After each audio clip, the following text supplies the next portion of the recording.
Cher écrivain, bienvenue. Vous venez de pousser la porte du club où on discute d'écriture sans filtre. Je m'appelle Chris Vuklizevic, je suis autrice et j'ai réuni avec moi dans ce club 4 de mes amies écrivaines. Ensemble, on discute sans tabou de nos inspirations, de nos méthodes, mais aussi de nos doutes, de nos galères, bref, de tout ce qui fait la fabrique littéraire sans cacher ses côtés les moins glamour. Alors prenez un thé chaud, attrapez votre meilleur plaid et bienvenue au club. Et bienvenue à la 3e réunion du club où on discute d'écriture sans filtre. Je suis super heureuse de vous retrouver pour ce 3e épisode. Avec autour de la table toujours mes 4 amies écrivaines. On a Laetitia. Salut. Laure. Hello. Léa. Coucou. Et Marie. Hello. Alors, trop contente d'être avec vous ce soir pour cet enregistrement. Avant de commencer, annonce très importante. Notre prochain épisode, l'épisode de l'été, on va l'enregistrer tout ensemble en live puisqu'on sera enfin réunis autour de la table pour de vrai, d'une vraie table physique en bois. Donc fin juillet, ce sera normalement en live sur Instagram, donc sur mon compte Instagram que vous avez en description de la vidéo YouTube si vous écoutez ça sur YouTube. Et ça va être trop stylé. On fera ça en live aussi pour prendre vos questions, vos réactions. On fera des FAQ en amont pour répondre à toutes vos questions. Et puis après, on publiera l'enregistrement sur YouTube, Spotify et le reste début septembre. Donc, pour connaître la date et l'heure exacte, venez sur mon compte Instagram, c'est dans la barre de description. Alors, pour aujourd'hui, pour le programme du jour, on va discuter un peu de nos actus autour de l'écriture. Et ensuite, en deuxième partie d'épisode, on parlera de notre thème du jour, qui est nommer. Trouver un nom pour ses personnages, pour ses lieux, ses créatures, ses pouvoirs, si on écrit dans l'imaginaire, bref, tout ce qu'on invente et qu'on doit nommer. Et en fin d'épisode, restez parce qu'on vous donnera chacune les pires noms qu'on ait donnés dans nos textes. Ça promet, j'ai trop hâte d'entendre les vôtres. Je sens venir les pépites et les vieux dossiers. Alors, avant ça, on va commencer par répondre à une question qu'on a reçue en commentaire d'un précédent épisode d'un de nos auditeurs. C'est Raphaël qui nous demande: j'avais une question du genre bizarre. Est-ce qu'il vous arrive de vous mettre dans un état second lors de vos phases d'écriture ? Ça m'est arrivé de mettre en boucle un titre musical durant toute la rédaction de certaines nouvelles, plutôt sombres d'ailleurs, pour une meilleure immersion dans l'histoire et pour aller chercher des émotions et des sensations que je voulais prêter au personnage. C'était troublant et euphorisant. Il m'a fallu un petit temps pour redescendre après la fin de la rédaction. Et vous, est-ce que ça vous arrive ? Oui, je vois des petits hochements de tête. Oui, c'est ça, absolument. Et j'ai envie de poser la question aussi à Raphaël. Quelle heure était-il quand il a arrêté sa transe ? Parce que c'est un peu le problème. Après, on peut rester jusqu'au bout de la nuit. Ouais. Mais carrément, je pense que j'ai quelques morceaux de musique particulièrement propices à la transe. Moi, il y en a un en particulier, c'est Lights Archive. Le morceau fait à peu près 20 minutes, donc déjà, c'est parfait. Et quand je le mets, je pars en transe. T'as dit ça avec un air tellement sérieux, Ouais, alors. c'est Je pars en transe. Exactement. Et concrètement, ouais. concrètement, physiquement, ça se manifeste comment, par exemple, pour toi ? C'est t'entends plus rien autour, tu oublies le temps qui passe ? Ouais, exactement. Enfin, c'est vrai que c'est peut-être quelques morceaux musicaux qui me permettent vraiment de m'enfermer dans une bulle et de fermer la porte sur le monde autour. C'est pas particulièrement des choses sombres, plutôt un peu déprimantes que sombres. Waouh, la nuance est... Non, mais c'est pas, c'est pas pour écrire des trucs gore ou des trucs Ouais. violents ou des trucs pour aller dans les tréfonds de l'âme humaine de ce côté-là, mais plutôt dans les tréfonds de la dépression. Mais, Les filles, vous rejoignez Laure sur ce point, ouais, Laetitia ? Ouais, alors moi, en fait, ça me fait penser au flow. Vous savez, le Ouais. flow, ça vient donc de l'anglais qui veut dire circuler, avancer, etc. Et cette sensation, voilà, quand on écrit, d'être vraiment hyper inspiré, d'être effectivement un peu en transe, d'être tellement dedans qu'on avance, on avance hyper vite, hyper bien, tout est hyper fluide, et c'est un peu des instants de grâce. Et donc oui, ça arrive en écriture complètement. Enfin, moi, ça m'arrive dans l'écriture d'avoir ces périodes où, comme tu dis, Laure, tu relèves le nez et il s'est passé un temps incroyable alors que et tu t'en es pas rendu compte parce que tu étais tellement emporté par ton texte. Et c'est des super moments. Après, la blague, mais ça, je crois on en avait déjà parlé une fois avec Marie, c'est que ce que tu as écrit dans ces moments-là, c'est pas forcément, en fait, le meilleur. Non. C'est-à-dire que parfois, des trucs que tu vas écrire hyper difficilement, tu vas mettre du temps, tu vas galérer, en fait, parfois, ça va être meilleur à la relecture qu'un truc que tu vas avoir écrit dans le flow et qu'en fait, tu vas couper au final parce que c'était pas génial, quoi. Tu t'es un peu trop emballé. La sensation était cool, mais le rendu, pas génial. Ouais, en termes de créativité, je pense que c'est un peu les moments qu'on cherche en tant qu'écrivain, des moments qu'on cherche à atteindre. Il y a même des techniques pour trouver le flow créatif. Et alors, justement, ça m'a aussi fait penser à cette notion de flow. J'ai fait même mes petites recherches en bonne élève. Alors, je cite Wikipédia, hein, mes recherches ne sont pas allées au-delà quand même de ça. En fait, le flow, ça a été une notion qui est développée par le psychologue Mihaly Csikszentmihalyi. Alors, ça peut se traduire par le flux ou la zone, un état mental atteint par une personne lorsqu'elle est complètement plongée dans une activité et qu'elle se trouve dans un état maximal de concentration, de plein engagement et de satisfaction dans son accomplissement. Fondamentalement, le flow se caractérise par l'absorption totale d'une personne par son occupation. Et dans le flow, les émotions ne sont pas seulement contenues et canalisées, mais en pleine coordination avec la tâche qui s'accomplit.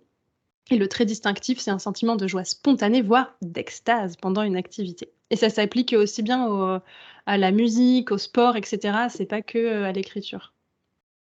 Est-ce que vous avez d'ailleurs des techniques pour essayer d'atteindre ce flow créatif? La musique, je pense que ça en fait partie souvent, ou le bruit. C'est des choses que vous appliquez consciemment ou pas? Moi, je peux pas écrire si j'ai pas de musique ou de son dans les oreilles. Et dessiner non plus, je peux pas. Ah Donc ouais? je comprends à 200%. Moi, j'ai besoin de ça. En fait, vous savez, c'est cette espèce de truc de on se construit une bulle. En fait, m'isoler sonorement dans une ambiance qui me plaît ou qui correspond à ce que je vais être en train d'écrire, ça me permet de fermer les autres portes et de me mettre justement dans cette espèce de flow créatif. Ça m'aide en tous les cas. Ouais.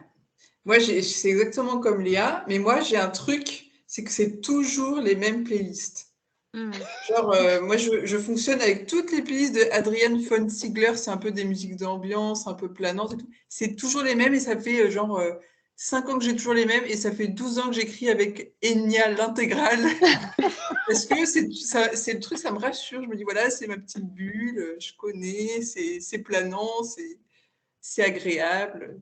En tout cas, merci Raphaël pour ta question et merci à tous pour vos écoutes, vos commentaires, vos retours. Franchement, ça fait trop plaisir. On les lit tous et on est vraiment contente d'avoir vos retours. On a dépassé les 100 abonnés sur la chaîne YouTube. Voilà, c'est déjà pas mal pour un podcast qui vient à peine de se lancer. Et on est déjà à plus de 900 écoutes sur les premiers épisodes. Donc voilà, c'est vraiment génial. Ça me motive en tout cas à continuer et à chercher des sujets qui pourraient vous parler.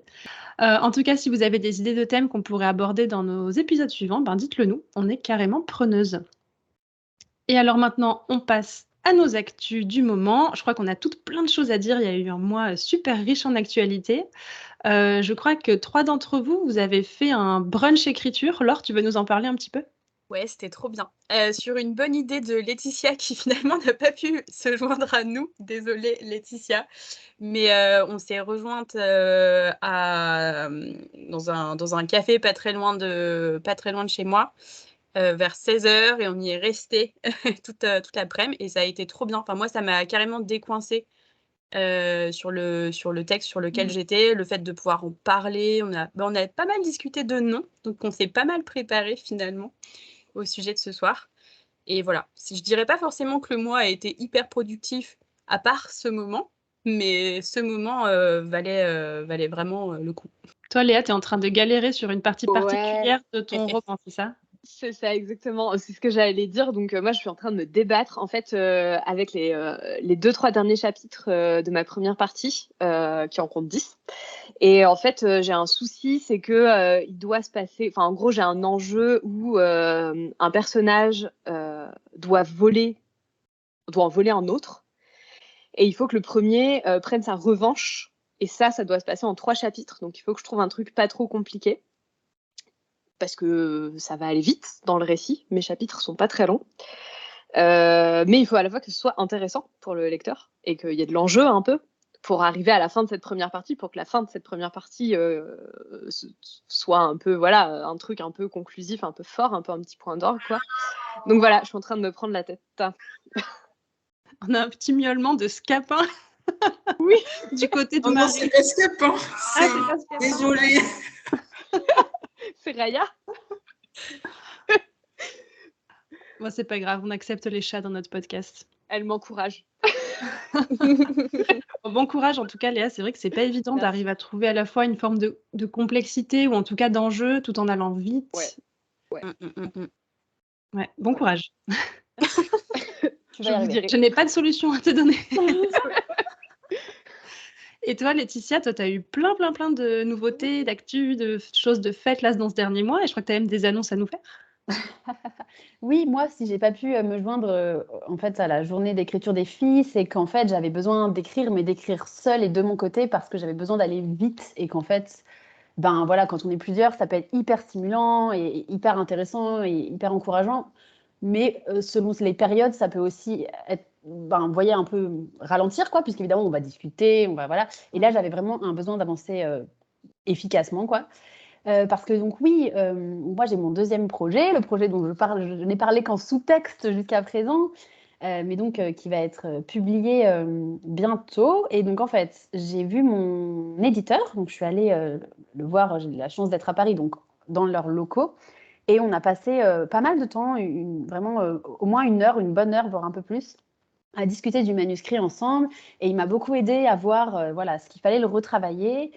À savoir, il y avait quand même pas mal de points, mais j'étais entièrement d'accord sur ces points-là, puisque je savais depuis le début, les filles le savent, je leur dis en off que ce texte, j'ai un peu du mal quoi, à le trouver, on va dire. Et donc là, j'avais besoin de cet accompagnement éditorial, et ça m'a beaucoup aidée. Et donc, une fois qu'on s'était mis d'accord sur ce qu'il fallait changer, j'avais en fait un laps de temps assez court, en gros 3 semaines, quoi, pour tout, pour appliquer pour faire ce qu'on s'était dit qu'on ferait, quoi. Et donc là, à l'heure où je vous parle, j'ai pas encore tout à fait fini, puisque j'ai jusqu'à la fin du mois de juin, mais à l'heure où vous écouterez le podcast, théoriquement, ce sera fini.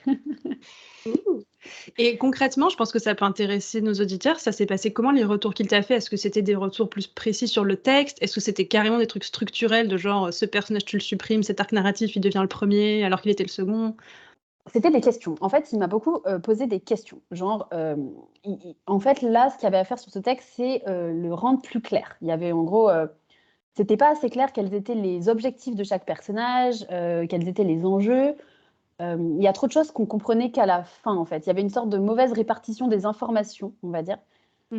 Parce que ce projet-là, il est quand même beaucoup plus ambitieux que mon premier roman, qui me tient énormément à cœur, mais en gros, les enjeux, c'était hyper simple. C'était une histoire de fuite, de fugue. Donc, il y avait un personnage qui voulait fuir, l'autre les méchants voulaient la rattraper.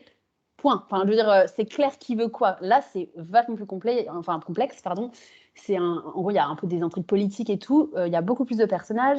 Il y a deux points de vue, deux personnages principaux. Donc, c'est le bordel. Et clairement, c'était aussi un peu le bazar dans ma tête. Et il m'a aidé à y voir plus clair, en fait. Comme quoi, vous voyez, à n'importe quel stade, là, on parle du stade où le roman doit partir en impression, doit être prêt là pour les débuts de l'été, quoi. Donc, vous voyez... Et du coup, tu es encore en train de faire ces corrections-là, alors que dans un mois, il faut que ce soit parti à l'imprimeur. Alors, ouais, parti à l'impression, je pense après les vacances d'été, mais en gros, l'idée, c'était que lui, il ait le texte, voilà, cette nouvelle version, pour pouvoir, lui, la retravailler cet été et qu'on finalise à la rentrée, en gros. Voilà. Wow. Et est-ce que c'est encore secret, l'éditeur, le titre et tout? Ce sera annoncé plus tard? Ou tu veux nous le dire maintenant? Je peux vous le dire, le dire. Alors, donc le titre du roman, c'est Le Serment des Traqueurs. Donc, il est à paraître en novembre 2022 chez La Martinière Jeunesse. Trop stylé. C'est génial. Tellement heureuse, on fait genre on est surprise. Évidemment, on était au courant, mais c'est trop bien que nos auditeurs le sachent. On a même vu, je sais pas si on a le droit de le dire, un premier projet de la couverture qui est trop stylé. Franchement, j'adore. D'ailleurs, le jour où donc cet épisode sort, c'est-à-dire le 3 juillet, tu as une autre interview, toi, qui sort, c'est ça? Si les gens veulent aller t'écouter. Ça s'appelle La Première Page. Donc, c'est un podcast qui est tout nouveau, en fait. Et donc, je vais être seulement la deuxième autrice invitée. Enfin, il y aura des auteurs, mais voilà. La deuxième invitée. Et en fait, c'est un concept génial. L'idée, c'est que, en fait, c'est pas l'auteur qui vient à l'interview, mais c'est son personnage. Donc, c'est pas moi à l'interview, c'est Lou, le personnage de mon roman Lou et le pouvoir de la lune, qui répond aux questions. Trop bien. Et bah, du coup, allez écouter ce nouveau podcast. Première page, c'est ça? Ou la première page? Oui, la première page. La première page, ça promet d'être sympa. Et toi, Marie, si tu n'as pas trop écrit ce mois-ci, c'est parce que tu avais un autre projet, je crois. Oui, alors, donc en fait, moi, ce mois-ci, j'ai lancé un blog donc, qui n'a rien à voir avec la fiction. C'est un blog autour de la décoration et qui s'appelle Un Havre à Soi. Et ce qui est drôle, c'est qu'il est un peu lié à ce podcast parce que c'est une idée originale de Laure qui m'a dit « Mais t'aimes bien la déco, pourquoi t'écrirais pas dessus ?» Et c'est Léa qui a créé le logo du blog. Donc voilà. Je suis super contente qu'il soit lancé parce que ça fait plusieurs mois que je travaille dessus. Et donc voilà. Et du coup, c'est un peu de l'écriture quand même finalement. C'est pas de la fiction, mais tu écris beaucoup pour ce blog. Bah, c'est de la rédaction web, c'est de la rédaction web SEO, donc ça a plus une visée utile pour les gens qui ont besoin d'infos sur plusieurs éléments de déco. Mais oui, c'est de l'écriture parce que voilà, il faut écrire des textes qui sont agréables à lire, qui sont documentés, qui sont bien construits. Donc l'écriture de fiction aide aussi à pencher vers ce résultat-là, quoi. Marie est une super décoratrice. Donc, si c'est un Ouais. sujet qui vous intéresse, franchement, allez voir son blog et son Instagram, Un Havre à Soi. Ouais, Laetitia? On veut tous qu'elle nous refasse notre déco d'appart. Oui. Grave. Moi, en proms. Il y a la queue, il y a un peu la queue là avec maintenant. plaisir. Et moi, de mon côté, j'ai envoyé mon roman à mes bêta-lecteurs, dont Léa fait partie. J'ai que 3,5 bêta-lecteurs. Je dis et demi parce qu'il y en a une qui est que sur certains passages, puisqu'elle connaît très très bien le monde du thé, et c'est un monde qu'on retrouve un peu dans mon roman, donc elle va relire certains passages plus précisément. Mais ça m'a fait rire tout à l'heure, Laetitia, quand tu parlais des questions que ton éditeur t'a posées, puisque c'est exactement la méthode de Léa, en fait, où elle m'a surtout posé des questions. Et quand tu as dit aussi, il y a des choses qui n'étaient pas claires dans ta tête, mais c'est exactement ça. En fait, je me suis rendu compte que partout où Léa pointait, oui, mais c'était pas hyper clair. C'est que pour moi non plus, en fait, c'était pas clair et que je m'étais dit, ça passe. Et en fait, non, ça ne passe pas. Alors, avant de passer à notre thème du jour, c'est d'abord le moment de vous recommander un contenu autour de l'écriture. Il était là depuis le début, caché dans le fond de la vidéo. C'est un livre, c'est Lettre à un jeune romancier de Mario Vargas Llosa. Je vous le montre. Oui. Mario Vargas Llosa, c'est un romancier sud-américain. Tu connais Marie? Oui, je l'ai lu, mais j'ai tout oublié. Franchement, tu devrais le relire. Tu devrais le relire, il est génial. Donc cet auteur, il a été prix Nobel de littérature en 2010. Il a été élu à l'Académie française en 2021. Et alors attention, j'ai refait des recherches Wikipédia, s'il vous plaît. Il est devenu le premier membre de l'Académie française à n'avoir jamais écrit un ouvrage en français, bien qu'il parle le français couramment. Et il a été le premier écrivain étranger à être publié à la Pléiade de son vivant. Quand même stylé. Donc Lettre à un jeune romancier, tout est dans le titre. Hein. C'est franchement un livre qui est extraordinaire sur la vocation de l'écrivain, sur ce qui nous motive à écrire profondément. Et j'ai trouvé qu'il le formulait de manière mais tellement limpide et véritable et profonde. Je me suis trop identifiée à ce qu'il racontait. Et je pense que c'est un livre que je relirai plusieurs fois dans ma vie. Après, j'ai tendance à relire les livres que j'aime plusieurs fois. Et à ne pas lire du coup de nouveaux livres. J'ai une toute petite bibliothèque. Et je voulais juste vous lire une petite citation pour vous donner envie d'aller y jeter un œil. D'où vient cette disposition précoce à inventer êtres et histoires, point de départ de la vocation d'écrivain? Je crois que la réponse est la révolte. Je suis convaincue qu'en divaguant sur des vies hors de la réalité, l'écrivain manifeste indirectement un refus critique de la vie et du monde véritable, et un désir de les peindre suivant son imagination et ses désirs. Pourquoi consacrer son temps à quelque chose d'aussi évanescent et chimérique, la création de réalités fictives, si l'on est intimement satisfait de la réalité véritable de la vie telle qu'on la vit? C'est profond, ça fait réfléchir. Très belle citation. Et ouais. Tu te reconnais, Marie? Ouais, mais ça fait écho à plein de réflexions que je me fais en ce moment sur la vie d'adulte. Donc oui, C'est marrant que tu dises la vie d'adulte, Marie, parce que moi, quand j'écris, j'ai l'impression d'être souvent j'ai l'impression d'être devenue enfant à jouer avec mes jouets, en fait. Enfin, c'est une métaphore un peu éculée que les gens utilisent souvent, mais j'ai l'impression d'être de retour dans ma chambre avec mes Playmobil à dire hey, toi tu vas faire ça, et toi tu vas faire ça, machin.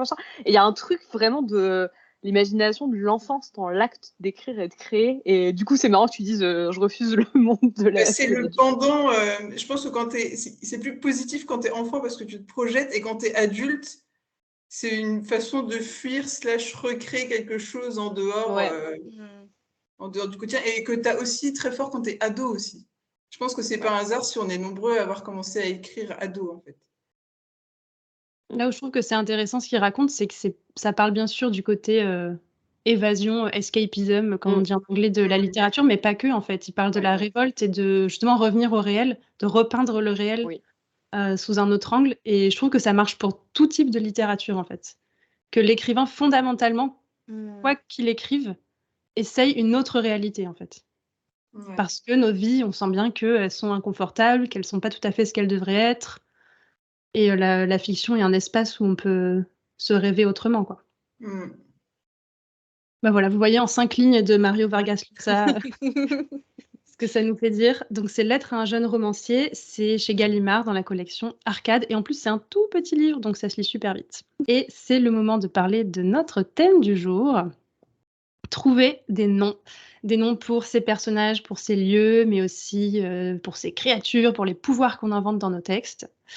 Alors fun fact, quelqu'un en DM sur Instagram m'a dit qu'on aurait pu s'appeler autrement, que le club où on discute d'écriture sans filtre, il m'a dit qu'on aurait pu s'appeler Clem, CL3M, parce que c'est nos initiales, C3M. Et voilà, je trouve que ça ferait un super nom de groupe, de pop variété, genre les Spice Girls françaises de l'écriture. Donc si un jour on veut sortir un album, on sait comment on s'appellera.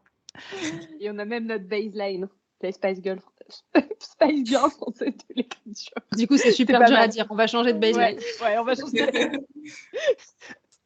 Mais en tout cas, plus sérieusement, je pense que ça fait partie des actes les plus personnels et les plus souverains dans l'écriture de nommer. Et ça m'a fait penser, alors attention, c'est hyper deep, vous allez voir, premier degré, c'est que dans la Bible, en fait, dès le début du livre de la Genèse, Dieu nomme Adam et demande donc ce qui veut dire terre, et il demande à Adam de nommer en fait le reste des créatures. Donc Dieu crée Adam, il crée Adam à son image et il demande à Adam de nommer le reste du monde. Donc il y a quelque chose de comme un écho et une imitation de cette posture créatrice et toute puissante. Et quand on écrit, je trouve qu'il y a cette dimension-là d'autorité en fait sur ce qu'on est en train de créer. Ce qui du coup peut être un moment de création et d'inventivité pure et folle, ou un moment de pression énorme avec cette impression que trouver un nom à ses protagonistes, notamment, bah, ça relève d'une responsabilité écrasante. J'en vois plusieurs rires, j'ai l'impression qu'on se reconnaît dans l'assistance.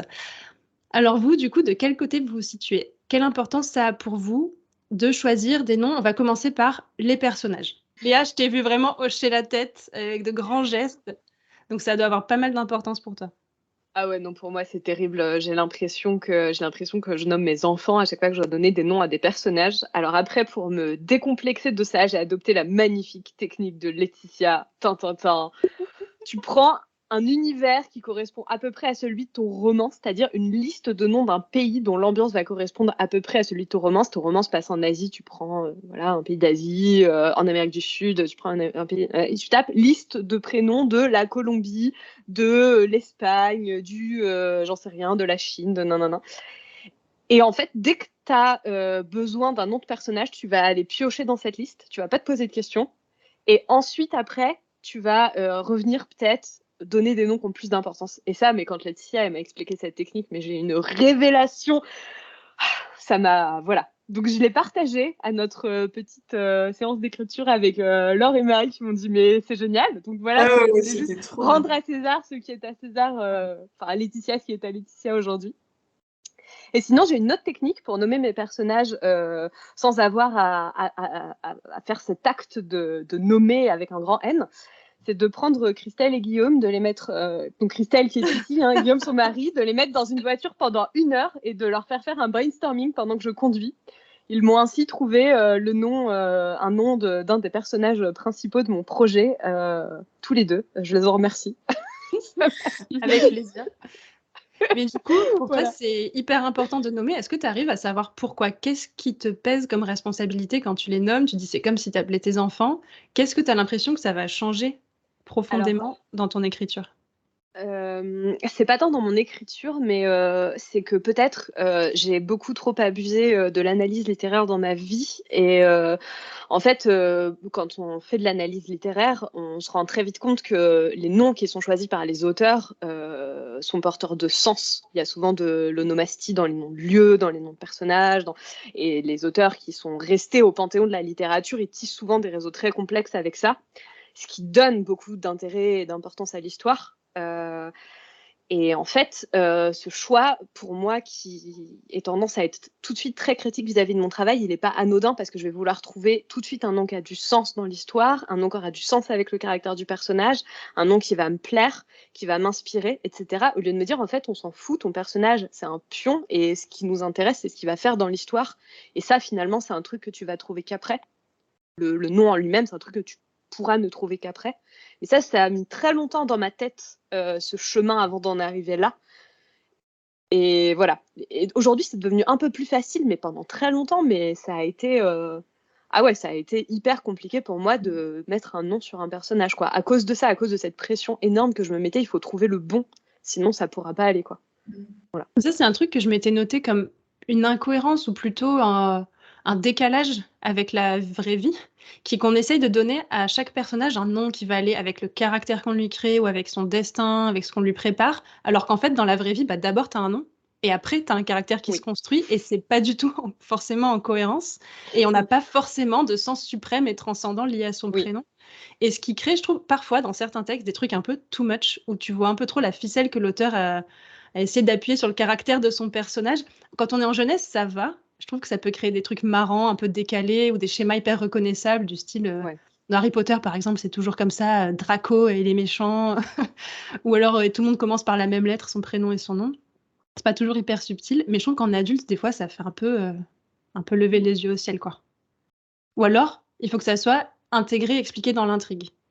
Par exemple, je pensais à l'Assassin Royal. Tous les personnages nobles s'appellent Vérité, Royal, Subtil. On va dire hyper subtil, justement. Mais en fait, c'est parce que ça fait partie d'une tradition d'appeler les enfants royaux par des prénoms qui sont censés modeler leur personnalité. Et là, ça me semble crédible. Mais quand tu as un héros qui s'appelle Robustus et que c'est jamais expliqué, et comme par hasard, il est méga fort. C'est un gladiateur qui s'appelle Robustus. Laure, tu voulais dire un truc ? Non, en fait, c'est ce que tu disais sur le fait que finalement, on a envie de donner un nom qui a du sens. Et ça me faisait complètement penser à juste la phrase que tu nous as lue, en fait, du roman juste avant, où l'écrivain essaye de corriger le réel dans ce réel qui n'a pas de sens. C'est vrai. Et du coup, à l'intérieur d'un roman, tu peux mettre du sens. Les gens ont un nom parce que c'est un nom qui leur correspond et parce que ça correspond à la trajectoire de leur vie. Et tout est logique et organisé, alors que la vraie vie est une pagaille sans nom. Voilà, c'est juste ça, en fait, ça me faisait penser. Je me disais, définitivement, il va falloir lire ce livre parce qu'il a l'air particulièrement bon. Ouais, mais c'est tout à fait vrai. Pour toi, Marie, quand tu nommes tes personnages, c'est pareil, c'est une grosse responsabilité ou tu t'en fous un peu ? En fait, ça dépend. Soit je fais comme Léa nous l'a montré quand on a écrit toutes les trois. Parce qu'en gros, moi, mon projet actuel, il est français, il se passe à Paris, mais je veux des prénoms un peu vieillots français, mais qui ne sont pas genre Thérèse ou Georgette, un peu plus fantasy que ça. Et du coup, j'ai plongé là-dedans dans plein de... Je suis allée sur des sites prénoms ancestraux, vieillots, bizarres, machin. Et je fais un peu comme fait Laetitia, c'est-à-dire que je me suis fait une liste de prénoms chelous, genre Valbert, Elvire, plein de noms trop marrants. Et je vais créer des personnages comme ça. Et à l'inverse, il m'arrive aussi que le prénom arrive avant le personnage, ou que le prénom et le personnage arrivent en même temps et que je visualise tout de suite les deux.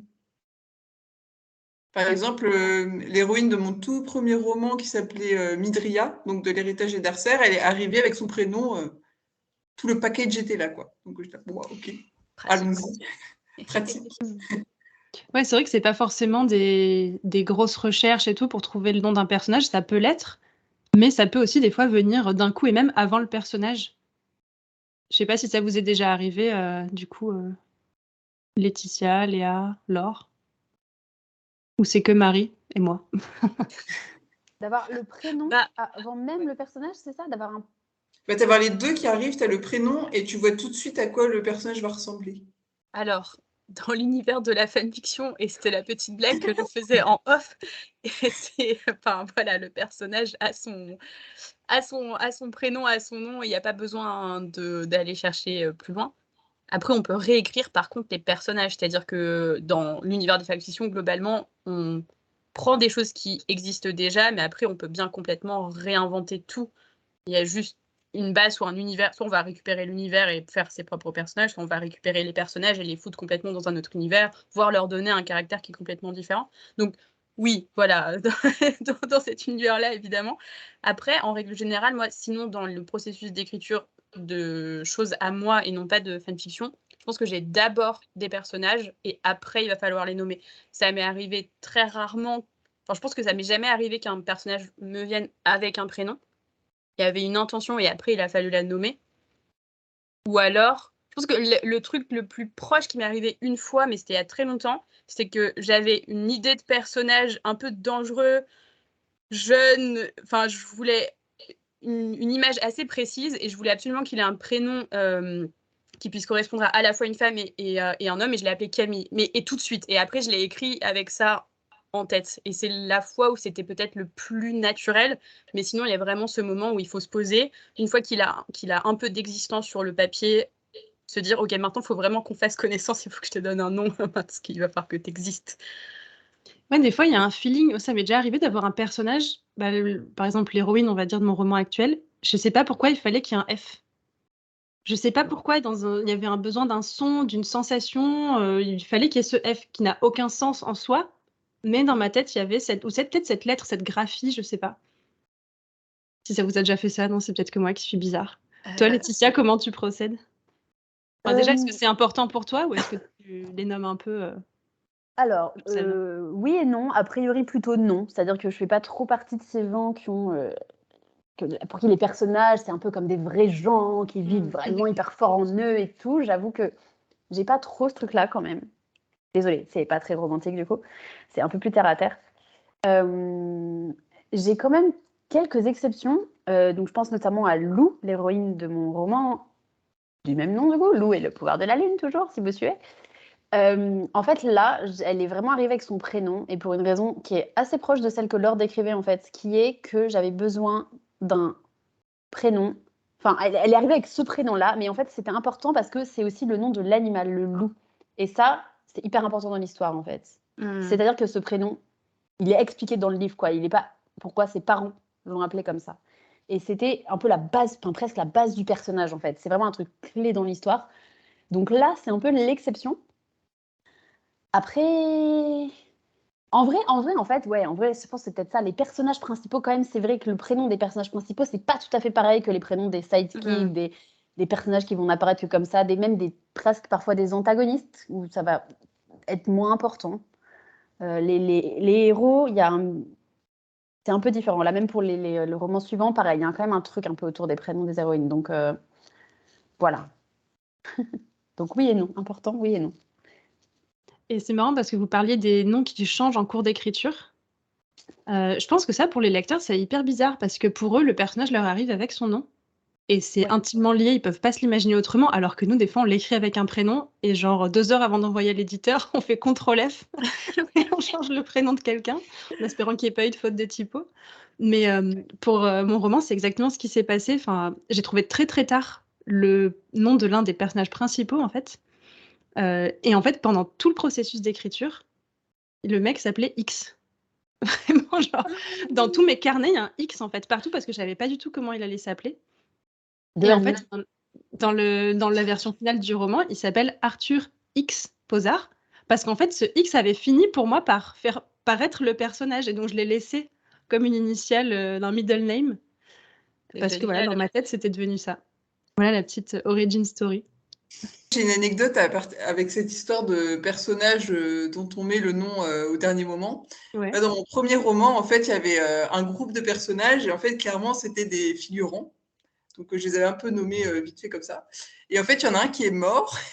Et plus tard dans le récit, en fait, j'ai oublié d'enlever son prénom. Et du coup, il y avait les lecteurs qui venaient voir en me disant « Mais c'est bizarre, ce personnage, il reparle alors qu'il était censé être mort. » Oui, bon, ils étaient 9. J'ai oublié. C'était la petite coquille. Le faux raccord. Ouais. Imagine, il y a des théories autour de ça qui commencent à se Mais monter. c'est sûr, c'était dans un endroit un peu magique, un peu spécial et tout. Donc, ouais, c'est pas le même degré d'importance selon les personnages. Non, c'est clair. Moi, j'avoue, des fois, pour mon roman Dernier jour d'un monde oublié, vraiment, il y a des personnages secondaires. C'est littéralement mon éditeur qui m'a dit « Non, mais s'il te plaît, trouve-leur des prénoms un peu plus stylés quand même, t'es en fantaisie. » J'en avais tellement rien à faire. Mais vraiment, en fait, c'était des... Là, dans mon roman actuel, en fait, pour tout vous dire, il y a tout un truc autour des noms. Mais bref, en gros, si les personnages n'ont pas un nom qui compte dans l'histoire, ils n'ont pas de nom. On les nomme pas. Et du coup, pour moi, il y a ce truc de, au bout d'un moment, à quoi ça sert de leur donner des prénoms juste pour qu'ils aient une fiche d'identité, quoi, si personne les appelle et tout. Et donc, à la fin, ils s'appelaient, je sais plus, Pierre, Éléonore, enfin des prénoms vraiment de notre monde, quoi. Et non, il m'a dit qu'il fallait que je fasse un peu plus fantaisie, mais après, je trouve ça super dur, quoi, parce que tu vas sur magiquemaman ou prénom.com. Prénomdd.com. Et après, tu te prends tout le retargeting chelou. Voilà. Vous attendez un enfant, préparez. Exactement. préparez Clear-nous les tests de grossesse, putain. Enfin, là, en même temps, d'ailleurs, c'est bizarre parce qu'en vrai, c'est trop tard si tu cherches déjà un prénom, c'est plus le temps de faire le test, mais bon, ouais. Ouais, j'avoue. Mais ouais, je trouve que ça dépend des personnages et ça dépend des projets aussi. Enfin, comme Laetitia pour mon roman actuel, comme je disais, il y a tout un truc autour des noms. Alors, je peux pas en dire trop parce que sinon ça spoil toute l'intrigue, voilà. Peut-être Léa pourra en parler mieux que moi. Mais après, il y a certains persos secondaires, voilà, il faut juste qu'ils aient des noms qui collent avec l'ambiance, avec l'époque. Et d'ailleurs, ça, c'est une question que je voulais vous poser. Comment est-ce que vous créez des liens entre le nom de vos personnages et l'univers où ils évoluent, ou de liens entre les noms des différents personnages? Alors, tu parlais par exemple, Léa, par rapport à la technique de Laetitia, voilà, tu vas chercher dans une culture, on va dire, un nom qui pourrait se rapprocher de l'ambiance que tu as envie de donner. Mais je trouve que parfois, quand je lis des manuscrits pas aboutis de jeunes auteurs, ce qui pêche parfois, c'est des prénoms qui n'ont rien à voir les uns avec les autres. Alors qu'ils sont censés, par exemple, venir de la même culture, d'un même milieu social, au contraire, qui se ressemblent vachement, alors qu'ils viennent d'univers complètement différents, sans que ce soit forcément justifié. Comment est-ce que vous vous en sortez pour créer cette cohérence-là? Bah, du coup, moi, Léa a spoilé ma technique, quoi. Vraiment, c'est ça. Cette idée, c'était d'avoir les mêmes sonorités. En fait, c'était justement, de façon hyper simple, avoir... Enfin, vraiment, typiquement, j'ai fait ça pour LST, c'est le code, donc pour le savon des trackers. Pour qu'il y ait une cohérence dans les prénoms. Et en plus, je suis un peu sur ce roman, un peu emmerdée, pardon, sur un truc. Et justement, je pense que jusqu'au dernier moment, je vais hésiter à faire un fameux contrôle F pour changer le prénom de mes persos principaux. Parce que en fait, c'est un peu le truc il y a des persos qui sont arrivés, on va dire, avec un prénom. Et c'est donc un peu les sidekicks de mes héroïnes. Et ils ont des prénoms qui n'ont rien à foutre là, en fait. Genre, tous les autres, c'est un peu les mêmes sonorités, un peu la même culture et tout. Et ces deux-là, mais je crois que je t'en avais parlé, Léa, et que tu m'avais dit que c'était pas trop gênant. Ouais, pour moi, c'était pas trop gênant. Mais moi, ça, je trouve que c'est un peu bizarre. Et en même temps, il faut avouer que j'ai quand même écrit je ne sais pas combien de versions de je ne sais pas combien de pages avec ces noms-là. Donc maintenant, c'est un peu dur de revenir en arrière. Et en même temps, je me dis, est-ce que c'est pas mieux pour justement ces trucs d'univers? Mais bon, j'en ai parlé à Léa, elle trouve que c'est pas gênant. Mon éditeur m'a rien dit là-dessus non plus, donc j'imagine que vous aurez ces prénoms-là. Si c'est des sidekicks et si c'est que deux personnages, c'est pas très grave. Si, comme Christelle dit, c'est les deux personnages principaux qui sont censés venir du même endroit, et il y en a un qui s'appelle, j'en sais rien, qui s'appelle Sungli, qui a un prénom qui sonne coréen, et que t'en as un autre qui vient, qui a un prénom qui s'appelle Fernando. Enfin, ça va pas du tout.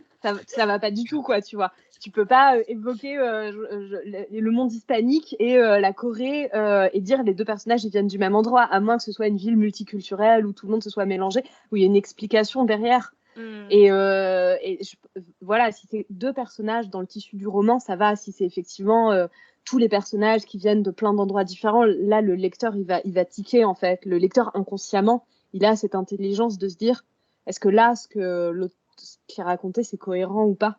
Et je pense que inconsciemment ça peut tisser vraiment une cohérence en plus, ce truc de faire attention à construire globalement un tissu de noms, de lieux, de noms de personnages qui se ressemblent ou qui évoquent un même endroit géographique de notre monde pour le retranscrire dans la fiction, quoi.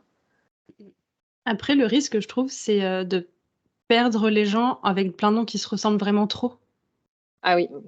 Voilà, c'est ce que j'allais dire. Ouais. Plein de noms, souvent, voilà, sont en jeunesse, en littérature ado. Je sais que toi, Laetitia, t'aimes bien ce genre de noms qui sont là. Léana, Elana, Aliana, Liana. Et en fait, elles s'appellent toutes pareilles au bout d'un moment. Et je trouve que c'est super dur de finir par les distinguer. J'exagère à mort. Alors, tu te calmes. Mais alors, en fait, le truc... en fait, toute la subtilité, c'est dans la même histoire. Parce qu'en fait, oui, il y a plein de prénoms comme ça, mais comme c'est des héroïnes d'univers différents, en fait, c'est pas très grave. Non, mais je parle dans un même roman. Mais dans le même roman, effectivement, là, c'est un peu plus gênant. Et d'ailleurs, moi, je fais un vrai travail là-dessus, justement. Donc, une fois que j'ai trouvé Magic Maman, prénom, je sais pas, j'en sais rien, quel pays, allemand, j'en sais rien. Quand je choisis un prénom, mais des personnages, voilà, qui vont apparaître, je fais gaffe au nombre de syllabes et je fais gaffe aux premières lettres pour essayer justement qu'il y ait des prénoms d'un peu toutes les premières lettres, justement d'éviter. En fait, dans l'idée que les lecteurs ne se les mélangent pas, parce que c'est ce que tu dis. Si tu as deux personnages qui ont des prénoms un peu trop proches, le risque, c'est qu'ils les confondent. Je trouve. Ouais. Et est-ce que vous n'avez pas cette tendance des fois de donner... Moi, je sais que j'aime bien les prénoms qui commencent par A, par exemple. Et c'est toujours les premiers prénoms qui me viennent. Et là, c'est mon souci actuel, c'est que j'ai deux personnages. C'est exactement le souci que tu dis, c'est qu'ils commencent par la même lettre. Et ça, vous n'avez pas des fois des sortes de sonorités ou de lettres qui reviennent spontanément et vous dites, en fait, je suis en train de faire des doublons et... Je pense qu'il y a nos goûts personnels.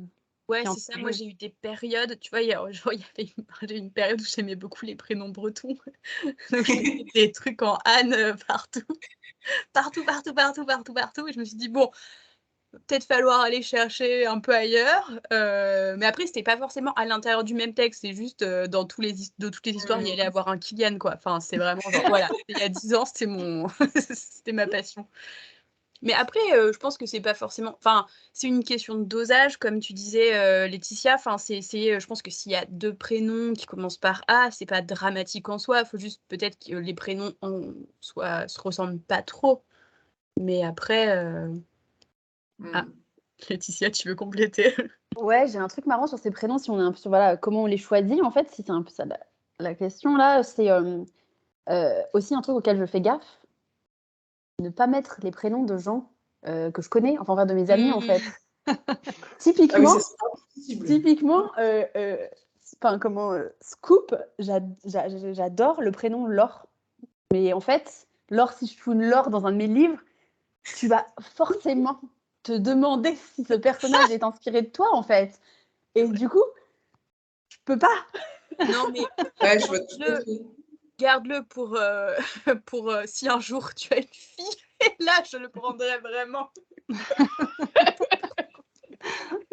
Non, je rigole. Mais ouais, je suis tout à fait d'accord. Moi, d'ailleurs, dans le roman que j'écris en ce moment, il y a un personnage que, à la base, j'avais appelé Marina pour une raison très bête, qui est que c'est une archiviste et que pour faire des recherches, je suis allée aux archives départementales de Nice et que la personne qui m'a accueillie et qui m'a tout expliqué s'appelait Marina. Donc, je ne suis pas allée chercher plus loin, je l'ai appelée Marina. Et en fait, en écrivant le reste du roman, je me suis rendu compte que son prénom Marina ressemblait au prénom d'un autre personnage avec qui j'ai essayé de faire un parallèle et je me suis dit, en fait, cet autre personnage s'appelle Carmine. Et je me suis dit, en fait, il faut trop qu'elle s'appelle Marine. Parce que justement, je voulais faire ce pont entre les deux. Donc, j'ai changé ce prénom de Marina en Marine, exprès. Et sauf que j'ai une amie qui s'appelle Marine, donc je lui ai écrit.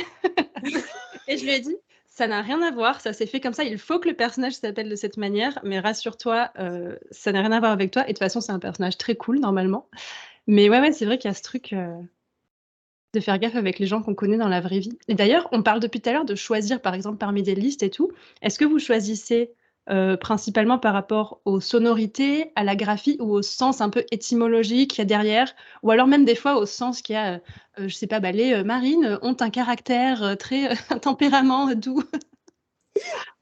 Qu'est-ce qui fait que vous allez choisir dans cette liste? Ou c'est juste ce qui vous parle à l'oreille? Alors moi, c'est les 3 critères que tu dis. Ouais. Donc, comment ça sonne à l'oreille, comment c'est à l'écrit, et moi, je vais toujours voir les sens étymologiques. Autant les trucs de caractère, j'y crois pas trop. Autant j'aime bien qu'il y ait un petit... Même si c'est pas dit dans l'histoire, juste moi le savoir, en fait, j'aime bien. Après, j'y arrive pas tout le temps, mais...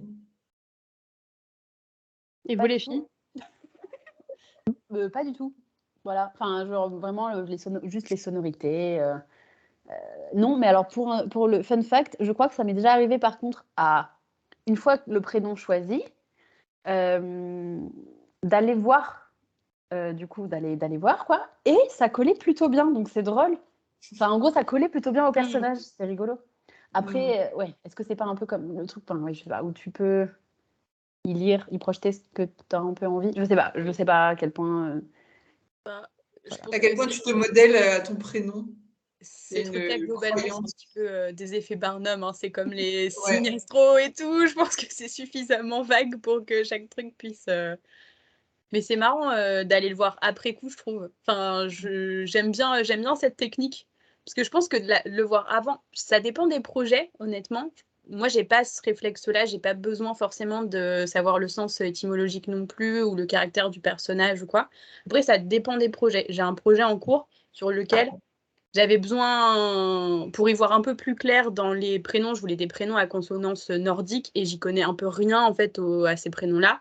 Et du coup, je suis allée regarder un peu les sens de ces prénoms pour m'aider un peu et j'avais un peu des archétypes de personnages, donc je leur ai donné pour les personnages principaux ces noms-là. Ça m'a aidé en fait. Enfin voilà. Et pour les personnages secondaires, je m'en fiche un peu, ça va juste être au son. Et j'aurais peur, je pense, sur certains, du coup, projets, d'aller trop regarder et que, du coup, ça me coince aussi en me disant, OK, ce personnage, il a un prénom qui correspond à ça et du coup, il faut qu'il corresponde aussi à cet archétype-là. Donc, j'aime bien, je me note d'aller regarder après coup, peut-être, pour voir si j'ai pas écrit n'importe quoi par rapport au sens du prénom. Ouais. Je pense qu'on a un peu un inconscient collectif en plus autour des noms et des prénoms. Qu'on le veuille ou non, il y a des sonorités où il y a tout ça. Ouais, il y a des noms qui viennent chargés de choses. Et c'est difficile de s'en défaire en plus quand on est dans un processus de création. Enfin, je pense. Et d'ailleurs, c'est marrant, mais tout à l'heure, Laetitia, tu disais que tu adorais le prénom de Laure et que tu aimerais bien le donner à un personnage parce que tout simplement, tu aimes bien ce prénom, mais que tu aurais peur que Laure le prenne comme est-ce que du coup le personnage est inspiré par moi? Mais je pense qu'il serait très dur pour moi de nommer un personnage du nom de quelqu'un que je connais, dont je suis proche, et de ne pas projeter moi-même un peu la personne sur ce personnage dans le contraire. Je pense que si demain, j'en sais rien, j'appelais un personnage Marie, ça serait très difficile pour moi de me détacher de la vraie Marie que je connais ou des Maries que je connais et ça déteindrait un peu sur le personnage en fait. Enfin, je pense que ça, psychologiquement, ça me le ferait vraiment quoi. Ouais. Ouais, Laure? C'est intéressant juste, en fait, ça me fait penser, nous, du coup, dans ma maison d'édition, pour le coup, on a une autrice qui aime bien qu'on lui donne des challenges et souvent, en fait, elle va glisser des prénoms de gens qu'elle connaît ou de gens qui lui ont raconté une anecdote et tout ça. Et là, potentiellement, dans le prochain, il y aura le prénom d'une de mes collaboratrices dans le roman. Ouais, affaire à suivre, je ne sais pas si ce sera vrai ou pas. Mais manifestement, ça la bloque pas. Il y a des clins d'œil, hein. Il y a des clins d'œil. Je connais des auteurs jeunesse qui en fait font des clins d'œil il y a des personnages qui s'appellent. Alors souvent c'est des personnages quand même très assez secondaires quoi, mais qui s'appellent. C'est une dédicace, Pierre Bottero, en fait. Non? Pierre Bottero qui avait fait ça avec Manon Fargeton. Perdu. C'est Camille Bressot. Oui, Camille Nil Bressot, ouais, effectivement. Ouais, c'est une dédicace à Camille, quoi, qui est dans les romans. C'est une dédicace hyper stylée en plus pour le coup. Mais Pierre Bottero, il y avait un truc avec les prénoms en fait. Il y a tout un truc avec les prénoms. On parlait des lettres. Alors lui, ça le dérangeait pas du tout. Toutes ses héroïnes ont un prénom qui commence par E. C'est un voilà, des mondes des Willan et tout ça quoi. Willan, Elana, Eléa, etc. Il y en a plein d'autres. Et Gilles. Et d'ailleurs, depuis tout à l'heure, vous dites que vous prenez des prénoms qui vous plaisent. C'est marrant parce que moi, c'est pas du tout un critère pour choisir les prénoms de mes personnages. Je m'en fiche complètement de me dire c'est un prénom que j'aime bien, que je pourrais donner à mes enfants et tout. Je vais complètement ailleurs. Je vais en plus sur le sens ou sur la sonorité ou sur, je sais pas, ils arrivent avec leur prénom Mais c'est drôle, c'est pas comme si je nommais mes enfants. Enfin, le côté affectif ne rentre pas du tout en compte. Non, il y a Pierre et Pierre, je pense. Pierre et Pierre. Il y a un prénom qui te plaît en mode je nommerais bien mes enfants comme ça, ou il y a le prénom qui te plaît en mode je vois tout de suite la caractéristique du personnage. Je sais pas si c'est ce que tu essaies de dire, Christelle, mais je me dis qu'il faut juste qu'il aille au personnage, en fait. Oui, c'est ça. Match. Oui, c'est ça, moi, que je voulais dire quand on disait qu'il nous plaît. Moi, je parlais aussi de qu'il plaît, qu'il y ait les sonorités, etc., pour le personnage, en fait. Ok. Après, je pense que c'est aussi le même rapport. Enfin, c'est aussi la distinction entre ce qui est de l'ordre du personnage principal. Je pense que si t'aimes pas un peu quand même le prénom de tes personnages principaux, c'est peut-être, et plaire au sens vraiment aimer, c'est peut-être plus compliqué. Après, sur les autres personnages, c'est plaire en mode ça sonne bien, c'est logique avec le personnage dans ce sens-là. Il y a peut-être quand même encore une fois cette distinction. Il y a les prénoms, il y a les vrais enfants. Et il y a les enfants qu'on aime un peu moins. Tu vois, c'est marrant, mais vraiment pas du tout pour moi. C'est vrai? Même là, j'ai 2 personnages en gros principaux dans mon roman. Elle s'appelle Félicité. Donc autant te dire que c'est pas un prénom que je donnerais à ma fille. Non, mais... et Agonie. Donc c'est clairement pas un prénom que je donnerais non plus. Okay. D'accord, certes. Mais Félicité, c'est beau. Alors Agonie...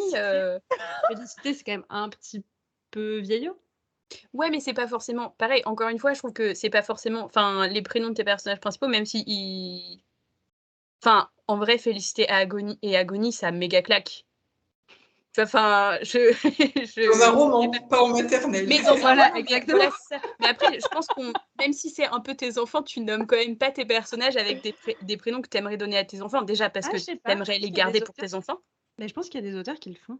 Je crois, mais c'était pas Samantha Bailly qui disait qu'elle galérait pour trouver un nom pour son enfant parce qu'elle avait donné tous les noms qu'elle aimait dans les romans. Ou l'inverse, si, c'est ça? C'est pas possible, ouais. Ouais. Je crois que j'ai déjà entendu dire ça moi aussi. Et je suis comme elle. Voilà, je me suis lâchée sur mon dernier projet. J'ai de ma liste de prénoms de rêve, j'ai de tout donné à mes personnages. Je fais prenez mes petits, prenez. Et d'ailleurs, mon héroïne, elle a un prénom et c'est ma propre mère, parce que je lui ai lu un peu quelques extraits de le premier chapitre de ce que j'ai écrit. En fait, je n'ai pas réalisé, mais mon héroïne a le même prénom phonétique sonore que mon père biologique. Et c'est ma mère qui m'a dit, mais en fait, c'est le nom de... Et j'ai fait, waouh, ça veut probablement dire beaucoup de choses inconsciemment, sachant que c'était genre mon prénom préféré. Enfin, c'était un prénom que j'aurais pu donner à un de mes enfants, quoi. Et là, je me suis dit, waouh, effectivement... Waouh. 20 ans de psychanalyse, Léa. Allez, voilà. J'ai bien fait de l'écrire. Mon père, pour la petite anecdote, ça s'appelait Gilles et mon héroïne s'appelle Jill. Ça s'écrit J-L-L, donc pas comme le prénom. J'avais pas capté. Non, mais moi non plus. C'est ma mère qui nous a pleuré. Elle m'a dit, mais tu te rends compte, c'est le nom, c'est fait exprès et tout. Faut savoir qu'en plus, donc mon père est décédé l'an dernier, et je me suis mis à écrire cette histoire l'an dernier, et du coup ma mère ça l'a fait pleurer, et je me dis absolument pas, mais inconsciemment probablement maman. C'est un peu t'as pas vraiment grandi avec ton papa, donc c'était ça aussi la distance induite. C'est trop beau comme. C'est ton enfant de papier qui héritait un peu du nom de ton père. C'est beau. Ouais, c'est marrant. Ouais. Voilà. Du coup maintenant c'est un petit peu un hommage aussi. Voilà. Mais tu parlais de l'effet Barnum tout à l'heure, Laure, mais je pense qu'il y a l'inconscient en fait qui joue vraiment énormément dans plein de trucs et tu te rends compte que après ou quand d'autres se le font réaliser. Là, je vous parlais d'un personnage qui s'appelle Carmine qui est vraiment au cœur de l'histoire. Et à côté de ça, maintenant que je vous l'ai dit, vous allez le voir tout de suite, mais moi ça m'a pas du tout sauté aux yeux. Il y a une thématique avec la couleur rouge en fait qui revient tout au long du livre et j'ai mis 1 milliard d'années à dire attends mais son prénom en fait il veut dire rouge. Non. Genre vraiment, ça m'était pas du tout venu à l'esprit. Mais après, une fois que j'ai fait ces liens, j'ai pu retisser des fils d'autant plus consciemment, en fait, pour mettre en valeur cette thématique. Le fil rouge. Exactement. Et le moment où tu as réalisé ça, ça a dû être trop incroyable de se dire « Ah mais en fait, c'était là depuis le début. Il y avait cette trame, mais je ne la voyais pas. » Complètement. C'est là que tu te sens trop intelligent et tu te dis « Putain, mon cerveau, il marche bien en fond de tâche. Hein, il fait le Et est-ce que vous utilisez tout ce qui est aussi surnom ou nom secondaire parce que ça, c'est un autre truc aussi que je trouve qu'on voit assez peu en général en fiction, qui est qu'en fait, dans notre vie, en vérité, on a différentes personnes qui nous donnent tout le temps différents noms. On n'est pas appelé pareil par nos parents, nos amis d'enfance, nos amis d'adolescence, nos collègues, notre conjoint, etc. Mais voilà, on assume différentes identités dans différents cercles. Mais je trouve qu'on l'a assez peu en fiction, sauf parfois un petit surnom qui est juste en fait un diminutif pour les amis, parce que je pense qu'on a peur de perdre le lecteur.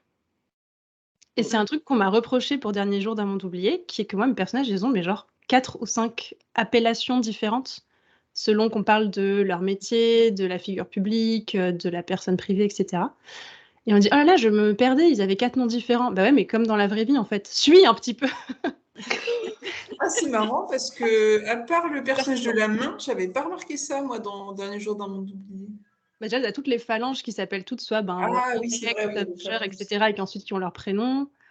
Oui, c'est vrai. En fait, je sais pas trop parce que moi, on m'appelle partout pareil. Je sais pas, ça dépend peut-être du prénom. Tu vois, par exemple, après, oui, ton pseudo et tout, moi, par exemple, donc vous m'appelez Christelle. Quand j'étais petite, on m'appelait Cricri. À l'adolescence, j'ai des amis qui m'appelaient Boulette parce que je faisais tout le temps des boulettes. J'étais hyper maladroite. Non, c'était pas parce que j'étais grosse. J'ai vu la tête de Laure. C'est parce que j'adorais les boulettes. Sérieusement, Boulette n'est Ouais, pas parce un que prénom. Ok, J'étais sympathique. maladroite. Et puis, mon éditeur m'appelle Chris parce que c'est mon nom d'autrice. Hmm. Et je les assume très bien, ces différents prénoms. Bon, aujourd'hui, peut-être si on m'appelle Boulette, je ne me retourne pas dans la rue. Mais en tout cas, Cri-cri. Cricri, peut-être. Mais en tout cas, je sais que c'est moi. Et je pense pas que ça dérange les gens autour de moi qu'il y ait toutes ces identités qui coexistent. Mais dans les romans, il y a ce truc de faut que le lecteur sache à peu près où il en est. Ce que je peux comprendre aussi, il faut arriver à l'amener de manière cohérente et petit à petit. Mais du coup, est-ce que c'est quelque chose que vous utilisez ou pas? Ça m'intéressait de savoir. Moi, je l'ai fait pour un seul personnage.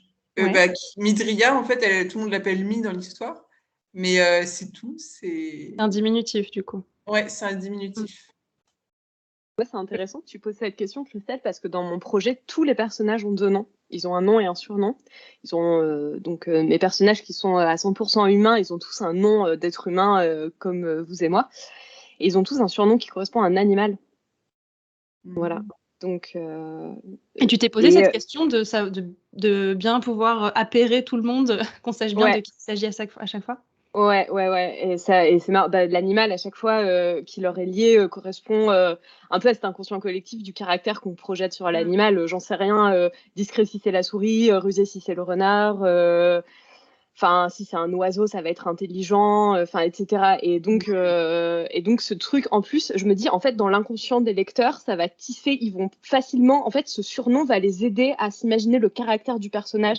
Et plus qu'un truc qui va les perdre, ça va être un truc qui va les guider pour que inconsciemment, ils projettent les valeurs qu'on associe à cet animal sur le personnage, sans que j'ai à faire de longues descriptions ou de la mise en scène pour faire comprendre que le personnage a ce caractère-là. Donc, j'utilise là le surnom comme un moyen de donner des informations sur le personnage, en fait. Voilà. Donc finalement, plutôt que perdre, tu donnes, tu guides. J'essaye, ouais. Je sais pas si ça marche, mais j'essaye de faire. Voilà. Et d'ailleurs, est-ce que vous leur donnez toujours un prénom et un nom de famille ou pas? Moi, je déteste donner des noms de famille à mes personnages. Ça me gonfle. C'est assez dur de trouver un prénom, je trouve. Pas beaucoup de noms de famille. Ouais, vous aussi, ça vous saoule? Ouais, les noms de famille chiants. Mais surtout quand t'écris en imaginaire, quoi, t'as pas forcément besoin. Ouais, en plus, c'est vrai. Et la seule, c'était l'héroïne des Darcers, mais c'est parce qu'elle avait un nom noble et ça avait une importance dans l'histoire, mais sinon... Sauf si t'es George Martin. Ouais, c'est ça. Ouais, Laure? Non, mais quand même, ce truc... Enfin, en fait, je suis en bug sur cette question des surnoms depuis tout à l'heure. Sur le truc d'assumer plusieurs identités dans une vie. Et en fait, je pense que c'est vraiment une question... Tu vois, Christelle, c'est une question que tu as dû te poser dans ta vie. Moi, Laure, jamais.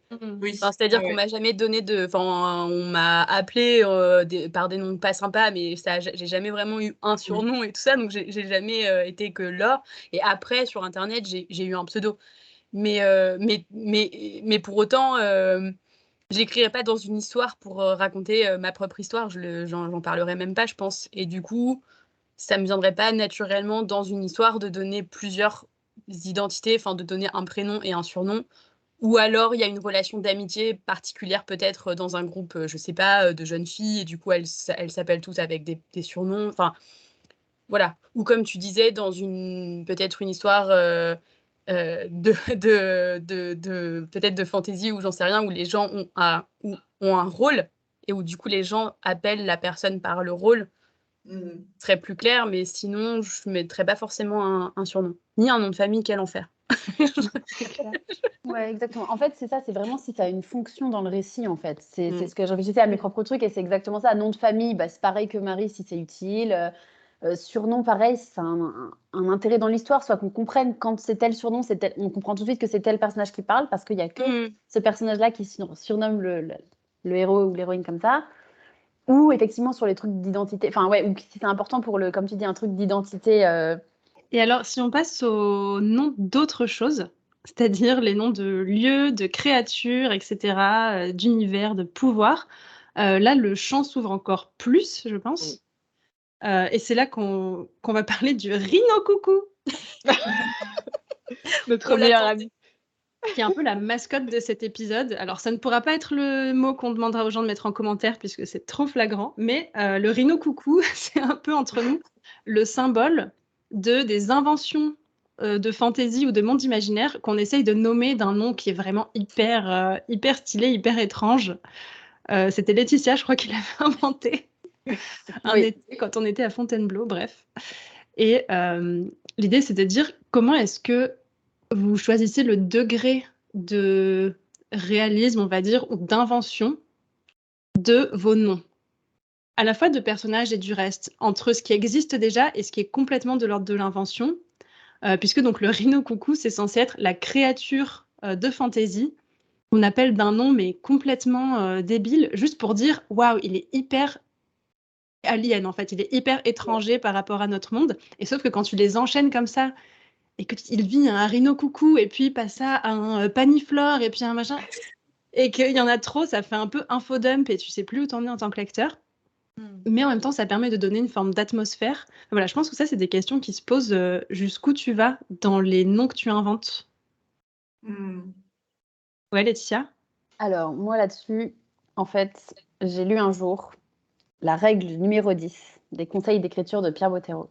Oui, je sais ce que c'est. Voilà, et en fait moi, c'est de là que ça m'a éclairé vraiment de ouf, en fait. Donc, Pierre Bottero, vous pouvez les retrouver encore en ligne, je crois, sinon c'est dans une édition spéciale de peut-être du Pacte ou de la Quête, je sais plus, mais sinon vous pouvez les retrouver en ligne, je pense. Donc, vous tapez conseils d'écriture Pierre Bottero, et vous allez voir, c'est des super conseils, quand même assez concrets, quoi.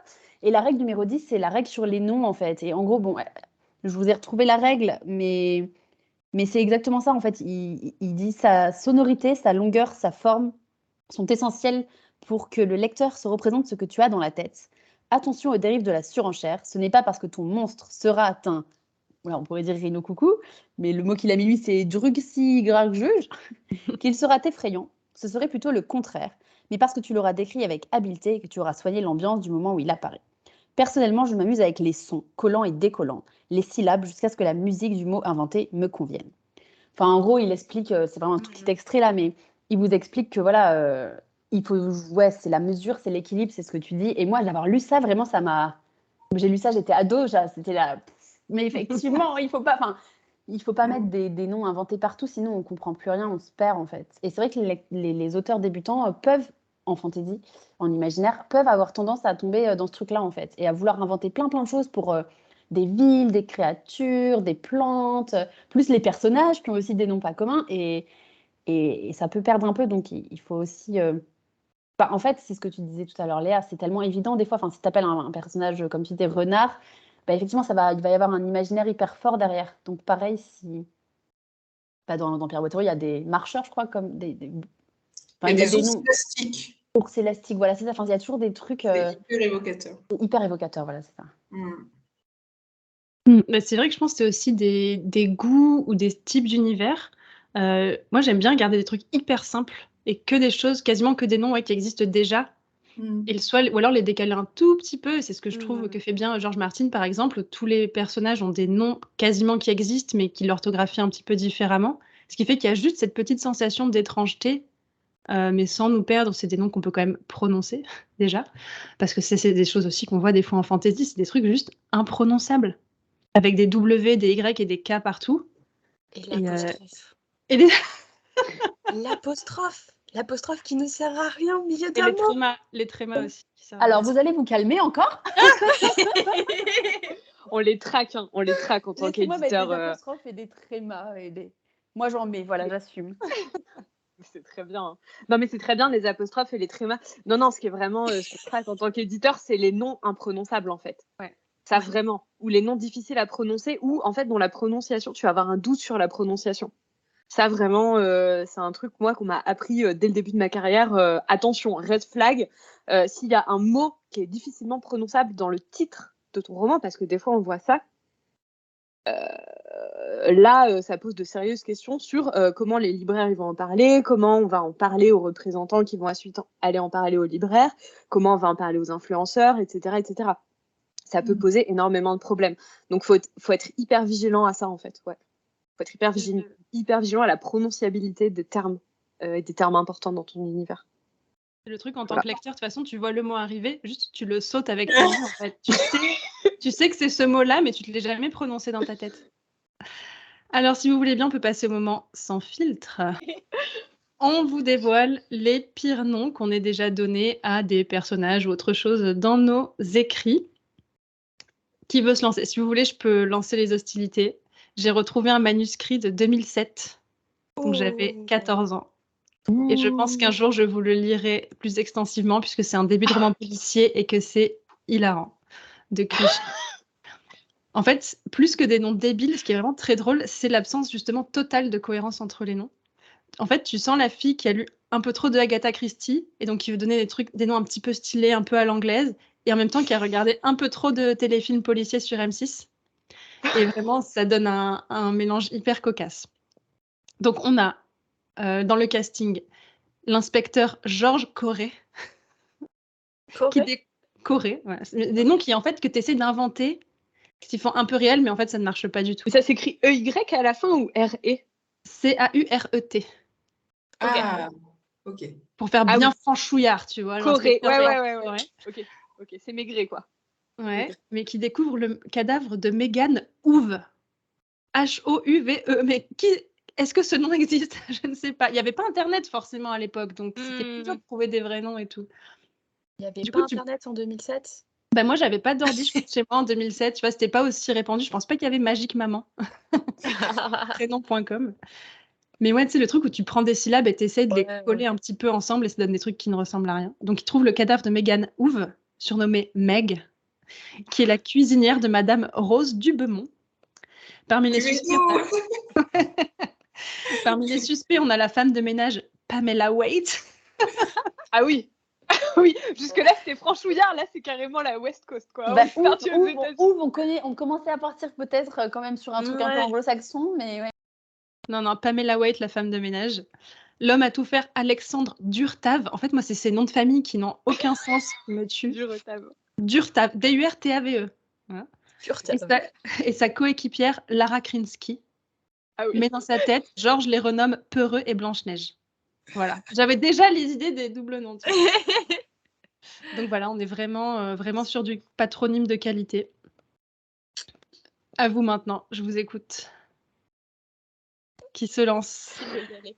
Moi, j'ai essayé désespérément de retrouver des trucs. Donc, à part des prénoms bretons, franchement, ça allait. Mais par contre, du coup, j'ai trouvé quand même dans un vieux projet. Je sais pas trop de quand il date, à vrai dire.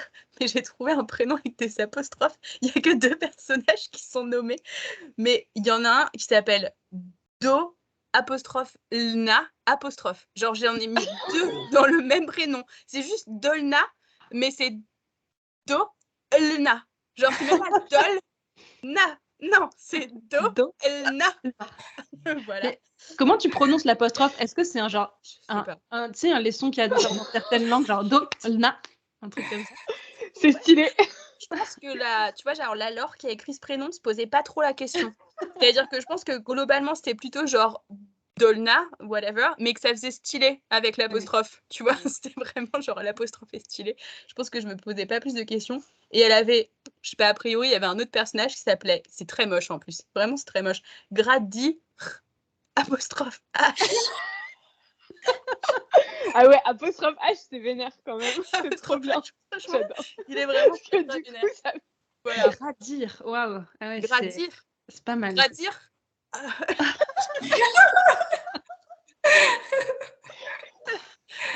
Ah, j'adore.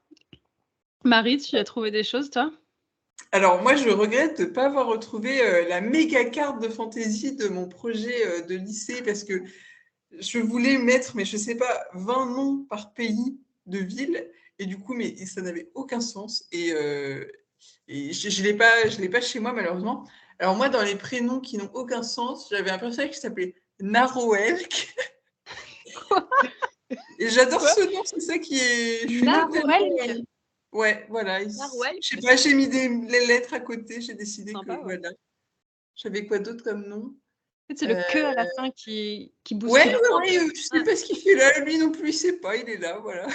C'est un petit côté celtique, mais... un personnage qui s'appelait Lord Javari Barbebloot. Oui. Ah ouais. Et qui a été mon pseudo de forum pendant toute mon adolescence parce que je trouvais ça trop stylé. Trop bien. Ça n'a aucun sens, mais j'aime toujours beaucoup ce prénom. Et j'avais un autre personnage qui s'appelait Nertep, mais en fait, j'ai découvert des années plus tard que c'était une divinité égyptienne. Donc, mon cerveau a été pioché un nom qui existait déjà. J'allais te dire, ça sonne égyptien. Ouais. Mais tu vois, Lord Javari Barbebloot, en fait, c'est tellement n'importe quoi et c'est tellement une caricature de prénom que je trouve que ça finit par faire stylé parce que c'est assumé à 200%. Ouais. Voilà, c'est tout. Un jour, je le réutiliserai ce prénom. Je sais pas dans quel projet, mais... En plus, le Lord est quand même stylé. Ouais. Le Lord fait tout. Il n'a rien à voir avec... En fait, les trois noms n'ont rien à voir les uns avec... Lord Javari avec un W, Barbebloot. Enfin, ça ne va pas. Mais c'est ça qui est génial et qui le rend drôle, c'est le contraste entre Lord et Barbebloot. Cette espèce de sonorité hyper rigolote. Donc ouais, il y a une onomastique quand même derrière, il y a une construction. Mais tu te souviens comment tu l'as trouvé ce nom ou pas? Alors vraiment, il fallait que je m'inscrive sur un forum, j'avais zéro idée, mon cerveau malade a mis ces trois... Vraiment, c'est sorti comme ça, quoi. Et après, non, j'avais déjà le personnage, j'avais déjà le Javari, et après j'ai refait un Camoulox et j'ai remis les trois noms dans le projet. Léa? Alors moi j'ai passé mon adolescence à donner des noms japonais, comme à l'époque j'étais une ado kikou fan de manga, donc dans mes histoires il y avait des personnages qui s'appelaient j'en sais rien Tempopo parce que ça veut dire pissenlit en japonais et que c'était rigolo, mais en vrai en français t'appelles un personnage Tempopo, c'est absolument ridicule, à moins que ce soit dans un récit qui soit situé et que du coup ça ait du sens parce que ça se passe au Japon et que le personnage fait du sens qu'il ait été nommé comme ça. Enfin c'était un peu ridicule. Mais ça, mis à part, j'ai une histoire marrante à vous raconter. Et je pense que c'est une histoire à laquelle il y a plein d'auteurs qui peuvent relate, et y compris parmi vous. Donc, j'avais 15 ans, c'était dans les années 2000. C'était un projet, pour vous donner un peu le truc, c'était un projet de science-fiction post-apocalyptique. Où dans un monde détruit par une catastrophe, il y a quelques ultimes formes de vie qui survivent et qui disputent la dernière source d'énergie disponible.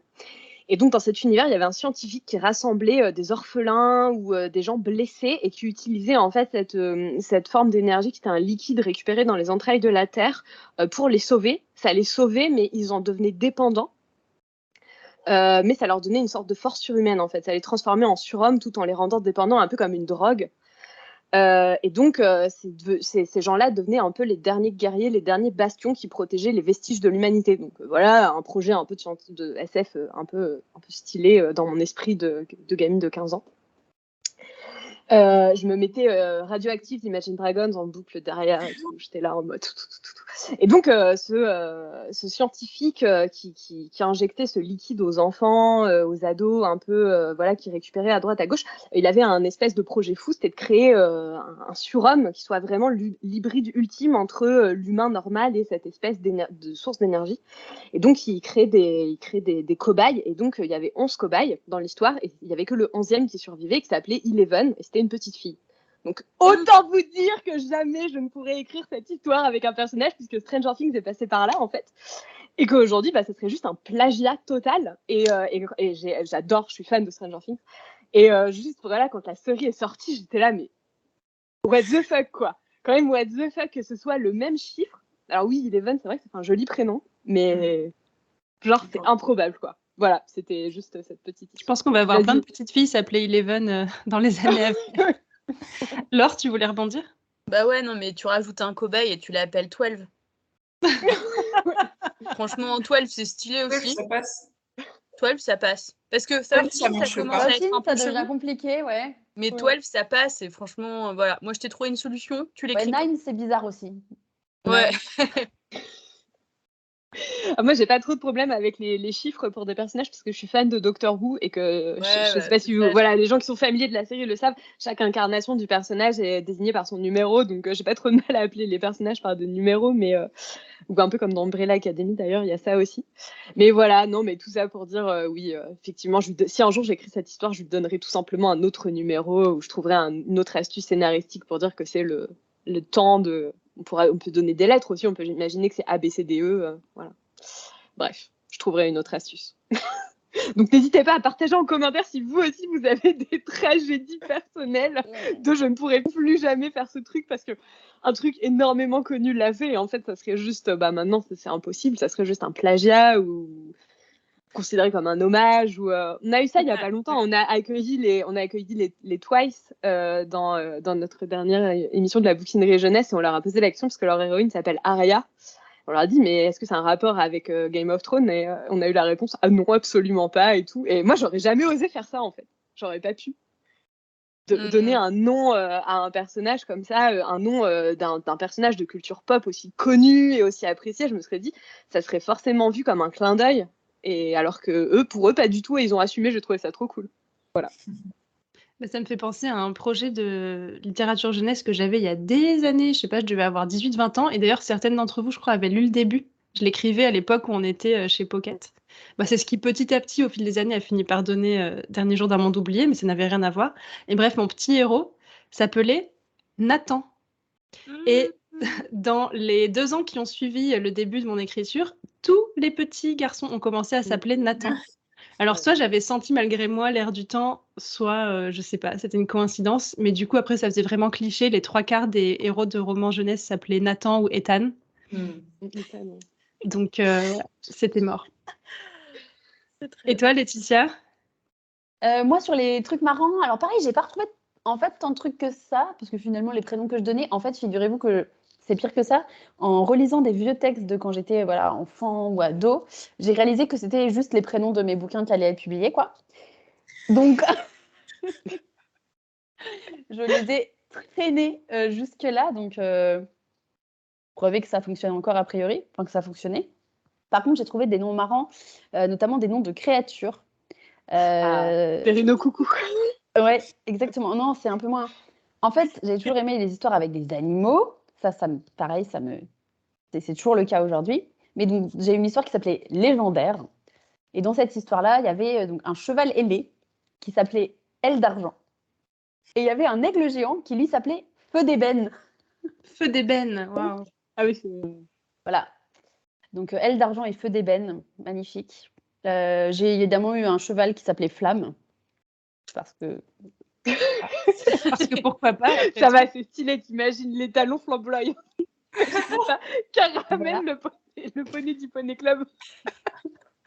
Merci à toutes les 4 pour ces discussions. Maintenant, je vais devoir aller trouver un nom pour cet épisode en tant que souveraine de la création qu'est ce podcast. Donc n'oubliez pas qu'on se retrouve en live sur Instagram très bientôt, dans quelques semaines, voire jours. Alors venez vite sur Instagram pour être sûr de ne pas nous rater, ça va être trop stylé. Et si vous êtes encore avec nous après tout ce temps, mettez en commentaire, alors je m'étais dit, soit le prénom du héros ou de l'héroïne de votre texte en cours, ça peut être intéressant un peu de voir les types de noms vers lesquels vous avez été, soit un prénom random que vous inventez. Et si vous avez envie de rajouter un Rhino Coucou, on ne vous en voudra pas. Laure sera très contente, ça lui fera plaisir. Voilà, comme ça, on sait que vous avez participé jusqu'au bout à cette 3e réunion du club. Et si vous avez des réactions sur tout ce qu'on a dit, n'hésitez pas à nous en faire part en commentaire. Dans le prochain épisode en live, on passera un certain temps à répondre à vos questions. On fera des FAQ sur Instagram, on prendra les questions que vous nous mettez en commentaire. Donc allez-y, profitez-en. Et puis, abonnez-vous. J'ai vu que 60% d'entre vous qui écoutez cet épisode n'êtes pas abonnés. Donc, allez-y, abonnez-vous. Mettez-nous un petit like ou 5 étoiles ou ce que vous voulez, mais ça fera remonter le podcast pour que d'autres auteurs puissent le découvrir. Je vous souhaite des super sessions d'écriture. Je vous dis à très bientôt pour la 4e réunion du club où on discute d'écriture sans filtre. Salut les filles, à très vite.